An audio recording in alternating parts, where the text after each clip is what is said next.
welcome back. My name is Dr. Nought, and this is 80 days, and as you can see, it's day 23, and we're in Beijing. So we're gonna have to spend the night here, but just to recap what our plan is. Our plan, unfortunately, there we go, is to go to Vladivostok, which we could have went from Karamskaya if we just kept on the Trans-Siberian train, but Trans-Siberian Railway, rather. But we went down to Beijing, sold some things, and now we're going to do this tomorrow at 1 p.m. And we don't need the departure to be altered. I think we're making good time. So, let's spend the night here in Beijing.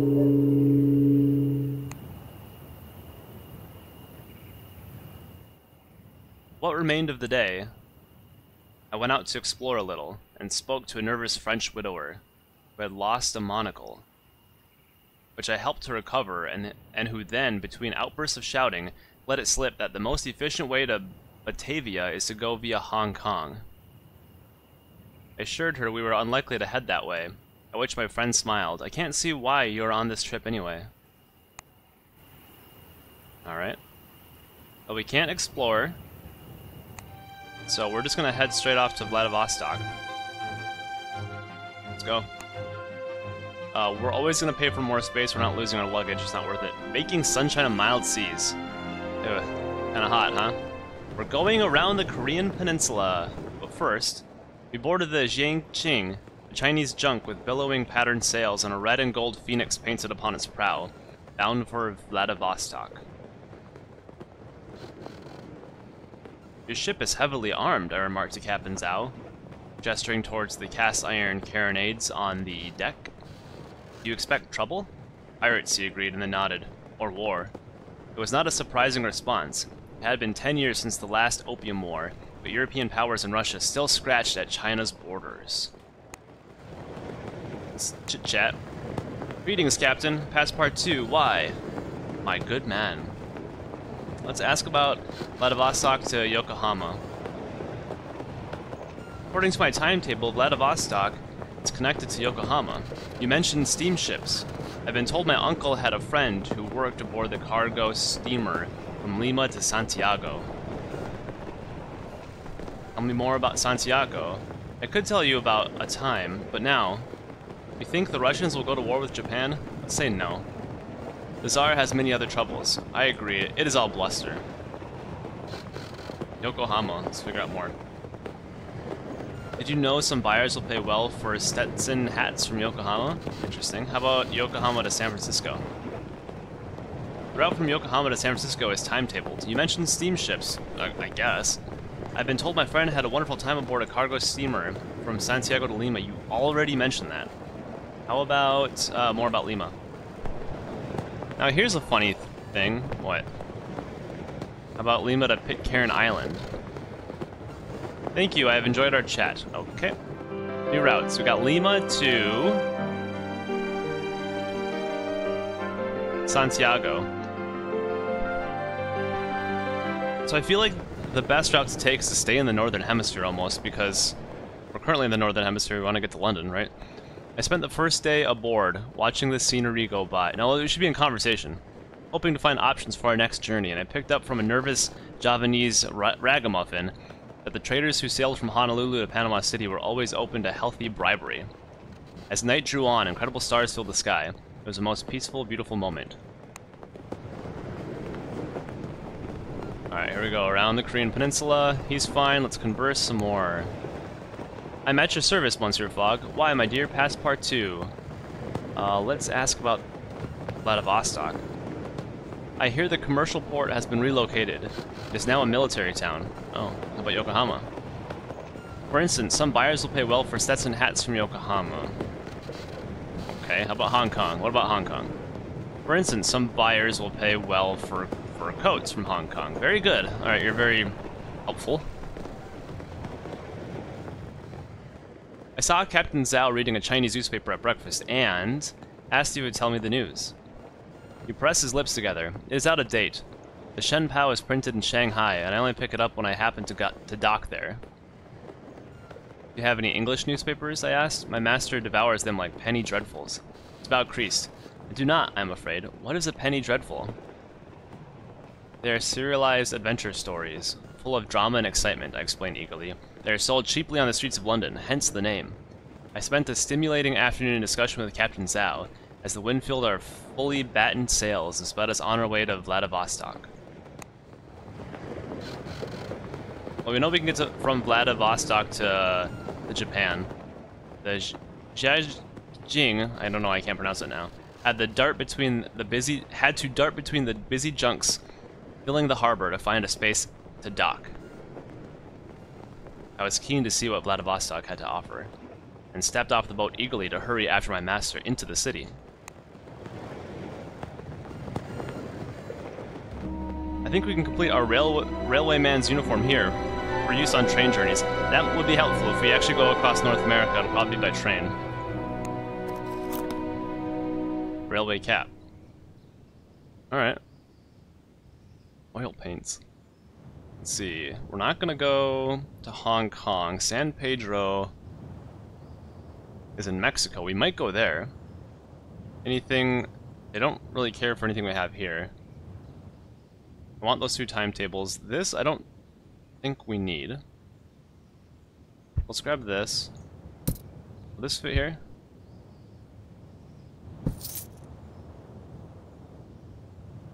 Okay. I think that's good. Looks good. Market, generic market, Vladivostok. What can we do? Let's see what we have in terms of places to go. So the only place we can go is here. Leaves in 2 days at 3 p.m. Should we negotiate? We got over 8,000 pounds. Whoa, we can leave immediately. That's not worth it. Let's do this. We'll leave tomorrow. Takes a long time. Arrives Thursday. Alright, go back to Vladivostok. We're gonna explore. New routes discovered. Vladivostok. I hope it's not... We should maybe explore before we plan. Pyongyang. Okay, that's not a big deal. The military port at Vladivostok looked out over the the calm black water of the Sea of Japan and was populated largely by sailors of the Far East Fleet and a mix of Chinese, Korean, and Russian residents.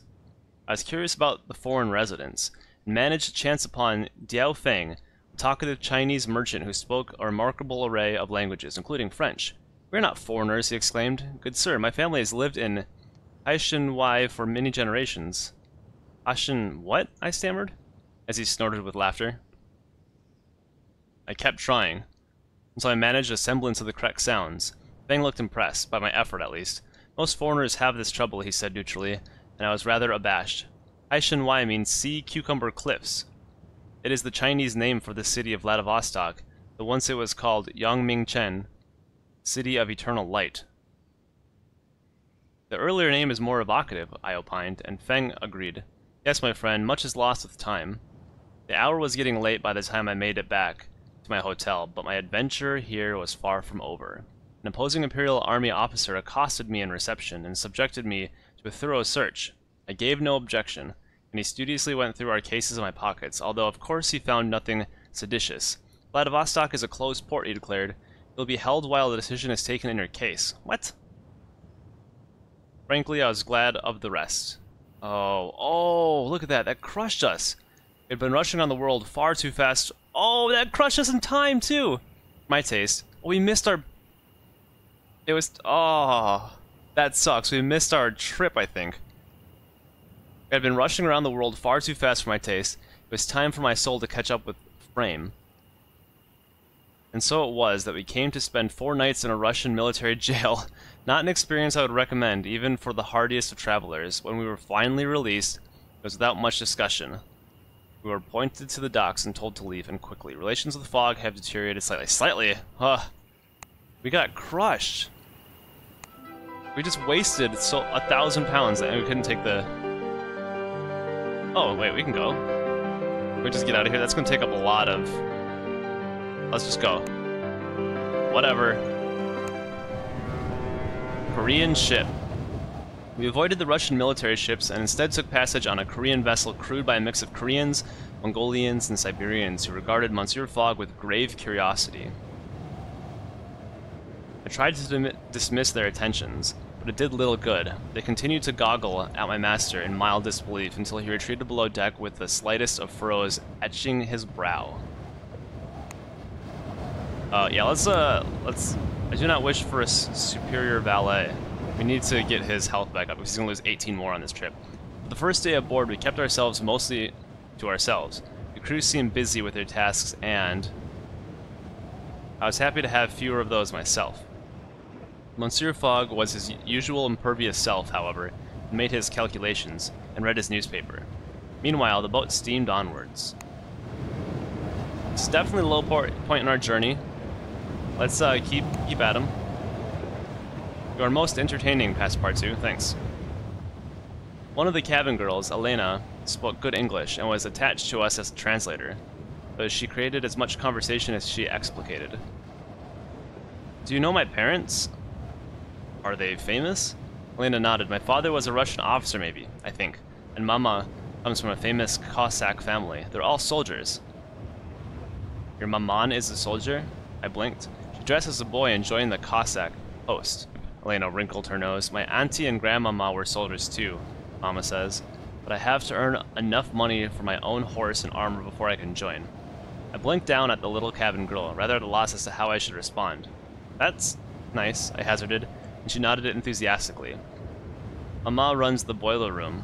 All the sailors are frightened of her, she told me rather wistfully. One day, I'll be like her. Elena made a mock fierce face, and I pretended to quake in terror until we both began laughing uproariously.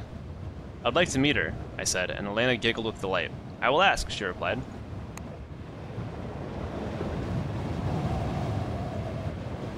Yeah, let's just keep shaving and combing his hair and whatnot. Elena knocked on my door unreasonably early in the morning. Yeah, it's like 10 p.m. Eyes bright. Mama says she wants to meet you. She sees my arm. Will you come?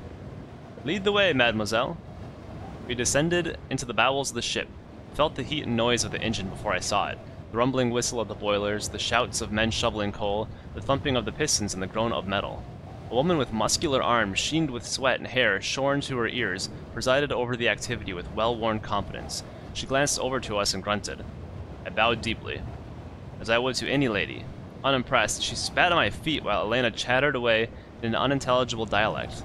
The formidable woman regarded her daughter with a certain detachment which masked deep adoration. The girl bloomed underneath her mama's merest glance.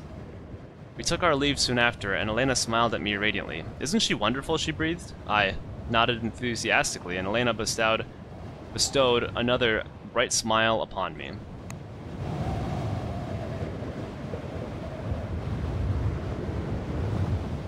Elena laughed as I hung over the ship's rail to get a better view of Yokohama. As we neared the port, she gave me a hug goodbye, which surprised me, though her mother watched me with hard eyes throughout our exchange. We weighed anchor as the sun set. It lit the foreign flags in the harbor bright fire as it dipped below the horizon.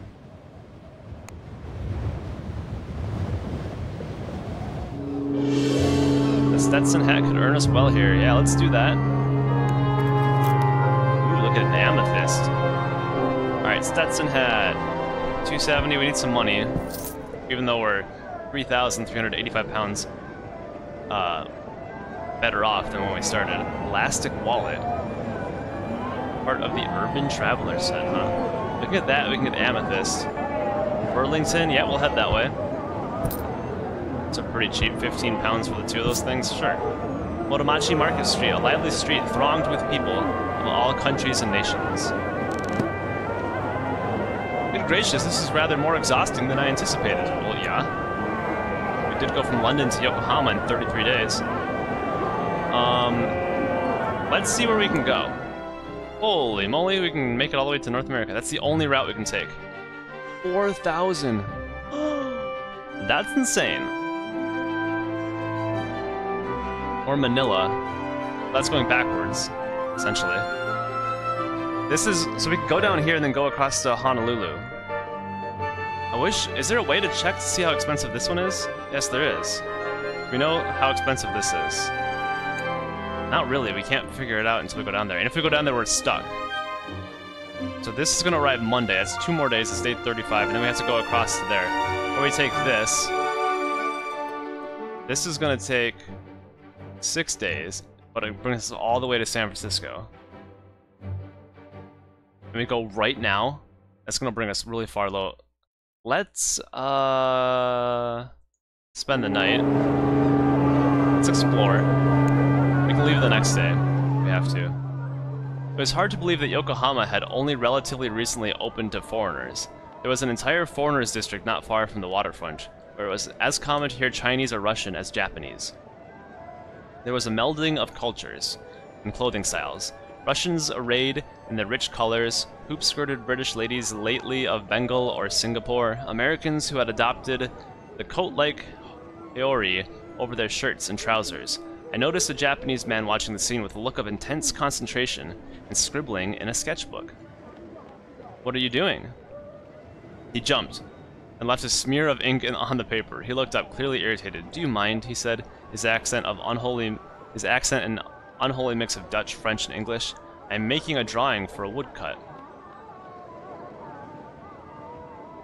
Why does that American appear drunk? I wondered aloud, and he covered his drawing jealously. "It is an artistic impression of the foreigners," he stressed. "Well, it is certainly artistic," I allowed. The scene on the page was much more lively than the merchants haggling and their wives and children riding around in carriages. "You are very strange people," he pronounced after a brief silence. "Everyone is strange," I replied thoughtfully, thinking of my travels. He shrugged, clearly unconvinced. He colored one of the woman's skirts lovingly, his hand on the page much gentler and kinder than his voice had been. Finally, he thrust the paper in my direction, assuring me that it was only a preliminary sketch. I accepted gracefully. Charmed that he had chosen to bestow a gift upon a near stranger, I stored it carefully. It was a fine souvenir of Yokohama. The Yokohama sketch should fetch a good price in San Pedro. We don't find a use for it. They didn't just make us... Oh, come on. And we got 5 bags just for the sketch?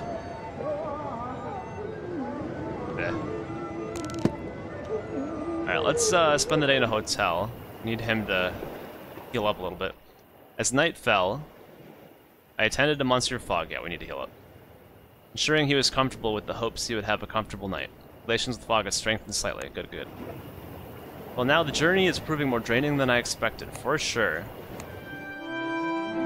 So if we go all the way across, that's 4,000 pounds.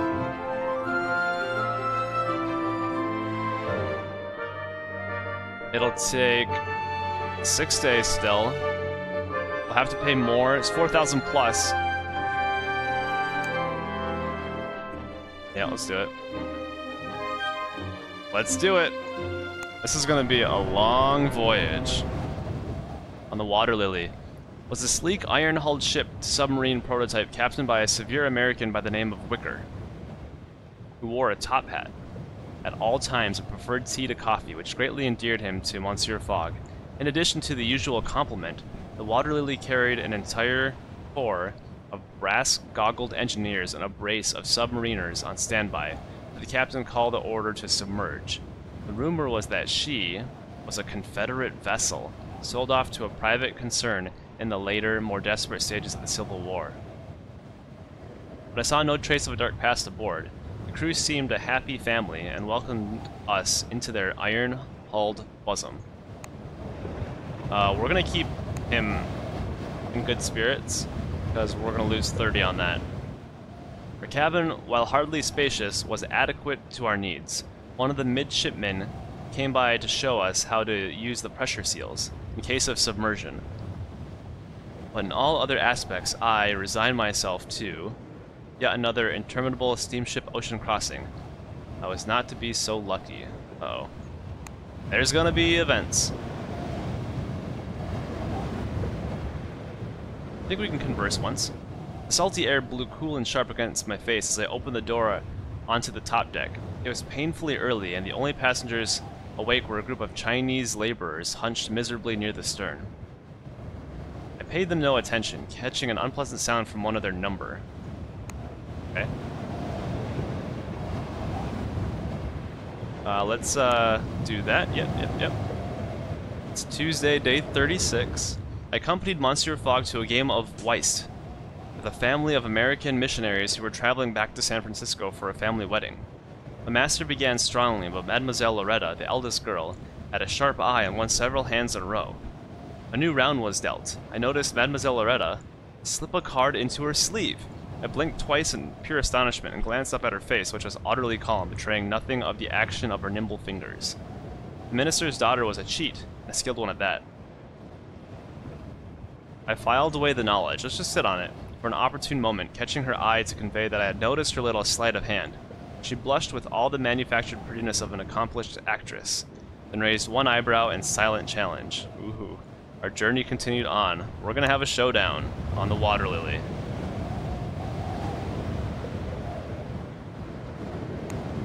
Ah, close shave, superb, yep. I spent today in the company of the Waterlily submariners. They were all hardy men and women who preferred the dim, enclosed spaces of the hold to the top deck.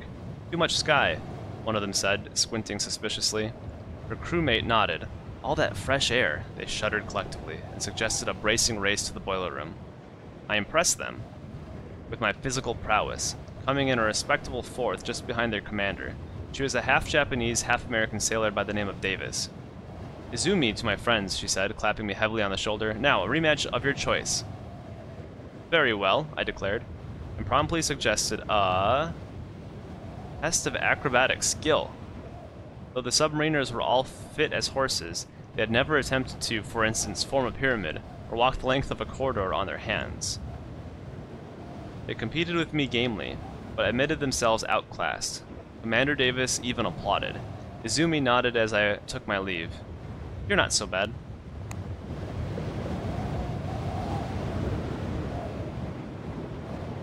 I was climbing the rigging, as exercise, of course, and not at all for the purposes of spying on the crew to appease my own rapacious curiosity, when I heard two of the crewmen arguing in a pidgin mix of English and Japanese.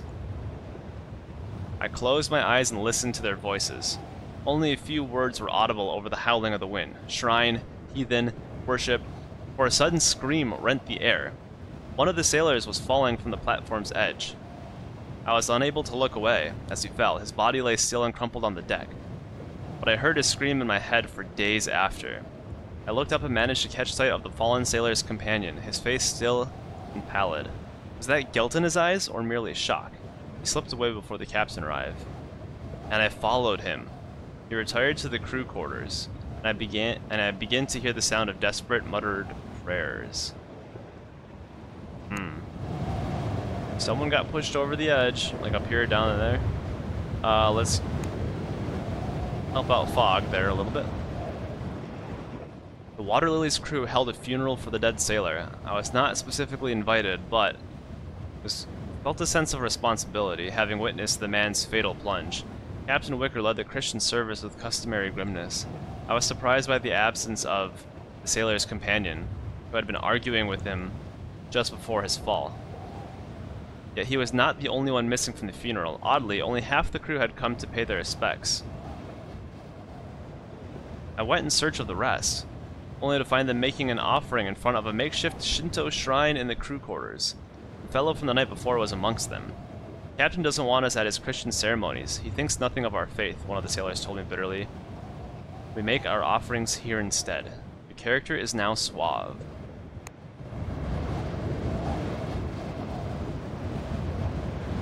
Let's read the news. Fogg, valet, dapper. Full report. Okay. Alright.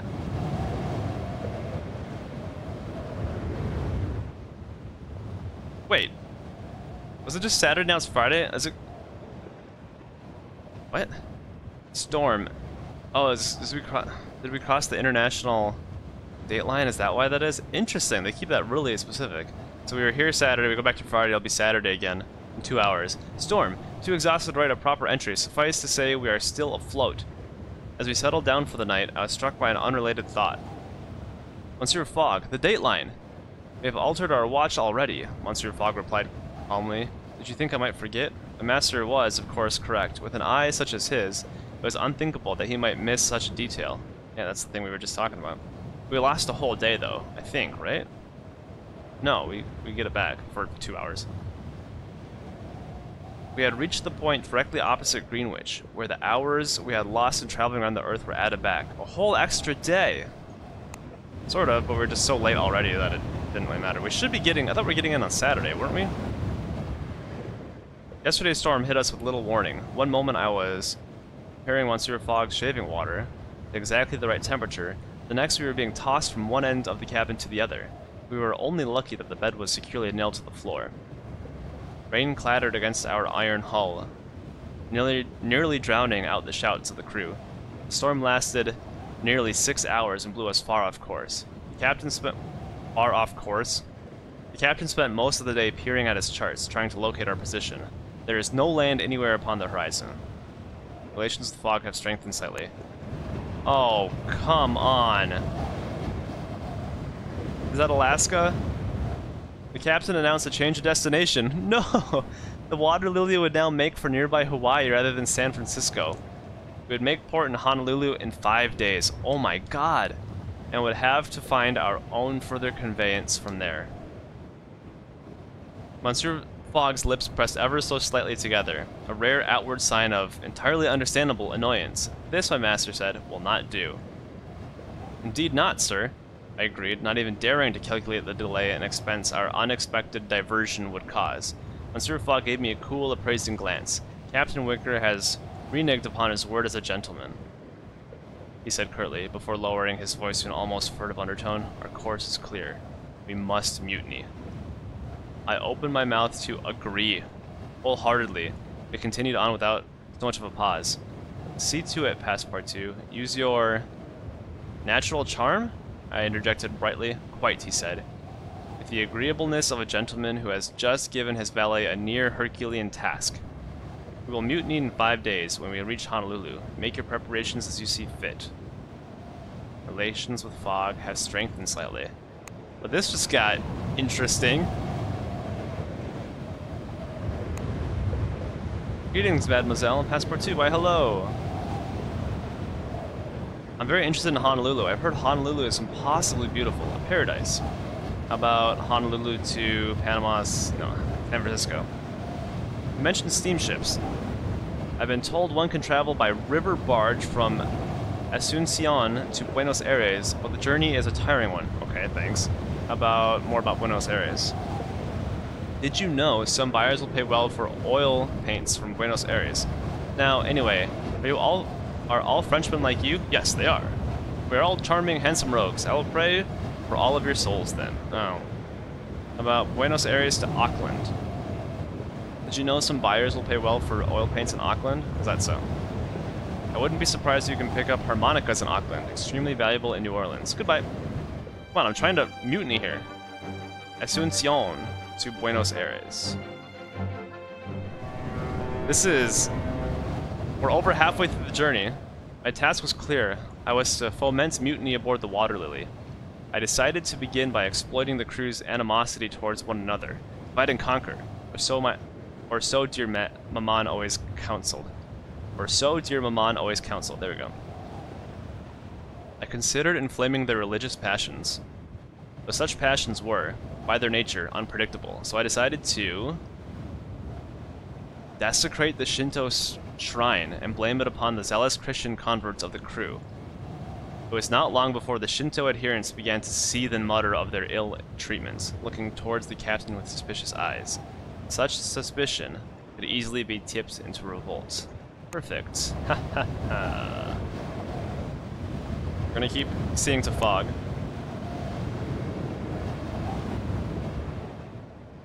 It was with satisfaction that I noted a certain increase in tension aboard the Waterlily, a situation I would carefully have to exacerbate if my master's mutiny was to have any chance of success. Next, I attempted to ingratiate myself with...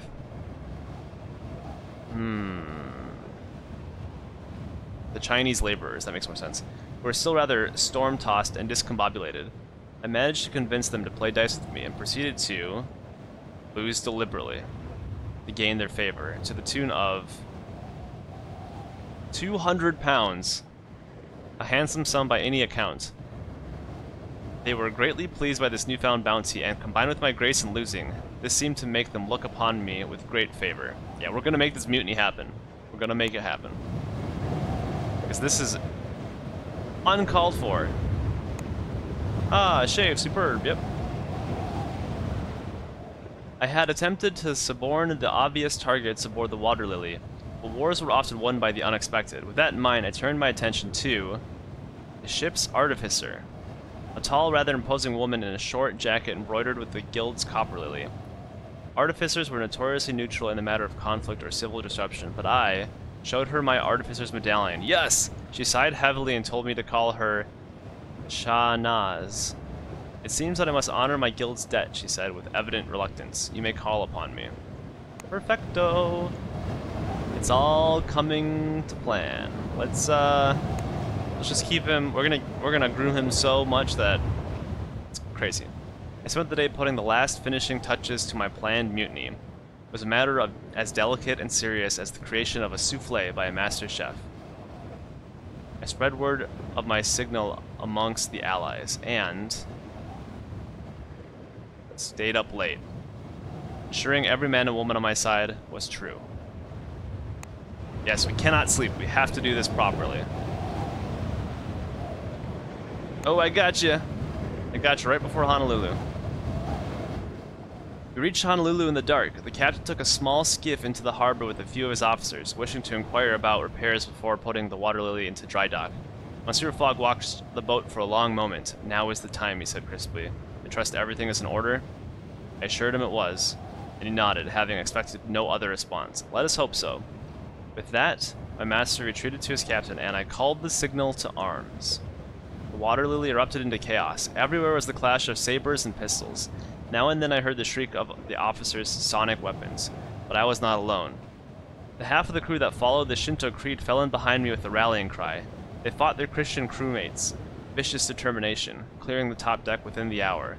Chinese laborers rewarded my friendship with steadfast loyalty, throwing themselves in the mutiny with all the desperation of men and women who utterly loathed sea travel and longed to revenge themselves upon their instrument of torment in any fashion. They lit fires and tore up the already ragged sails, causing some welcome chaos. The submariners, led by Commander Davis, emerged quietly. There was a long, terrible moment when I wondered at their allegiance. Then Commander Davis caught my eye and nodded. We know when it is time for change, she shouted, driving back any stragglers loyal to Captain Wicker. Nice. Suddenly, a horde of rat-sized clockwork automata boiled up from the engine room, tripping upon the officers and crew loyal to the captain and emitting gouts of scalding steam at any who dared attack them. Waterlily's artificer, then, was on our side. I saw Mademoiselle Loretta trip up one of the loyal officers out of the corner of my eye. She tipped her bonnet in my direction, a gesture of respect from one player of the game to another. The whirl of the battle took me away, but not before I saw her falsify a magnificent feint and block the gangway to the navigation room. By noon, it was clear how the day would end. The mutineers raised a ragged cheer of victory. I myself had ended up with a debonair scratch upon the cheek, and had somehow come to be in possession of a brace of pistols and 3 sabers.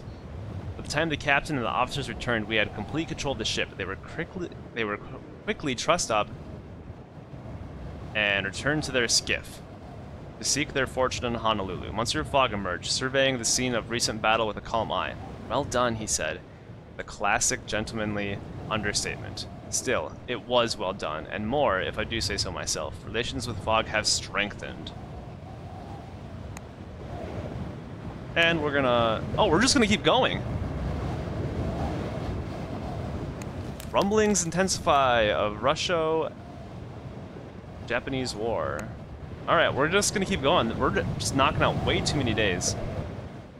To my amazement, the successful mutineers held a vote and elected me the new captain of the Waterfly. I was delighted. Can you imagine, my friends, your humble Passpartout, captain of his very own ship? Rest assured, mes amis, it was in great part a ceremonial title which made no particular demands on my seamanship. Monsieur Fogg, though pleased by the success of our mutinous endeavor, seemed to regard my elevation in rank with some wariness. I am, he admitted, as we prepared for bed, somewhat put in mind of Bonaparte. Parbleu! Otherwise, the succession passed smoothly, and I acquired Wicker's top hat as a mark of office. How many bags do we have now? Okay, we're still carrying only 5. The new first mate, a cheerful girl by the name of Wang, came to me with an intriguing notion. As you know, the Waterlily is a shipped submarine prototype, she said. If the submariners cooperated, we could convert the submersible and make port at San Francisco in 2 days rather than 5. Yeah. I called in Commander Davis, the leader of the submariners. I can see why I'm here, but the answer is no, she declared. I may have aided you against the captain, but I do not trust you or your leadership. May I go? Surely you wish to use the submersible, I declared. I do, but who exactly are you to ask me? Forgive me, you are no captain, Captain. I could hardly argue with that. Darn.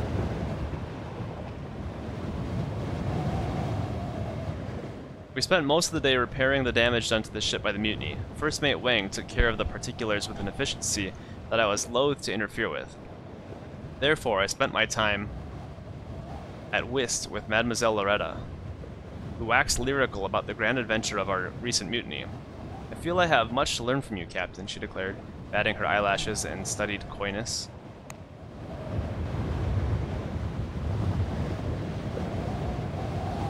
Let's just, yeah. Keep him going up. We're gonna get him up to like 100 or something, and then we're just gonna book it when we hit land. It happened upon First Mate Wang holding hands with Commander Davis at the rail of the boat. I wondered if I could change her mind, and approached, but at the sight of me, both leapt their feet. Captain, we were just getting to work, Wang said, and the two hurried off in separate directions. Look at this, we're gonna get up to 100. Nice, and here's the coast. We're making good time to San Francisco, and had repaired much of the damage to the Waterlily. I began to feel rather comfortable in my captaincy. I gave serious consideration to the seafaring life, after my master and I had completed our around-the-world challenge.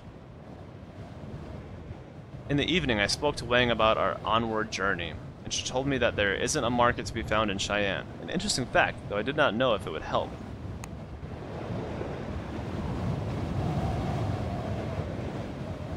Yeah, let's just get there. We arrived at San Francisco 20 days after leaving Yokohama. We had managed not to lose even a single day, despite the obstacles our seemingly simple steamer journey had thrown up. Am I urging? First Mate Wang accepted the captaincy, and bid us sincerely tearful farewell as we disembarked. Good luck! Finally! That was way too many days. Alright, we're gonna take a break. When we come back, we're in San Francisco. We'll hit up the hotel, and we'll be on our way across North America. Thank you for watching. I'll see you next time. Goodbye.